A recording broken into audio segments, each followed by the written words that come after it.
হ্যাঁ, আসসালামু আলাইকুম এভরিওয়ান। আপনারা সবাই কেমন আছেন? আচ্ছা, আমি আপনাদের সাথে একটি ভর্তা রেসিপি শেয়ার করছি। আশা করি আপনারা দেখতেই পাচ্ছেন সেটা কি। কিছুটা জাম নিয়ে আমি সুন্দরভাবে পানিতে দিয়ে ধুয়ে নিচ্ছি। ধোয়ার পর আমি একটা বাটিতে নিয়ে নিচ্ছি। সেগুলো পরিষ্কারভাবে ধুয়ে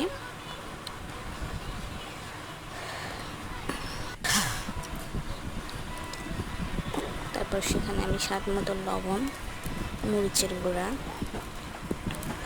দিয়ে সুন্দরভাবে ঝাঁকিয়ে নেব। যেহেতু আমার মরিচের গুঁড়াটা একটু ঝাল, তাই আমি কম দিলাম। সুন্দরভাবে ঝাঁকিয়ে নিলে হয়ে যাবে সুন্দর একটা মজাদার জাম ভর্তা।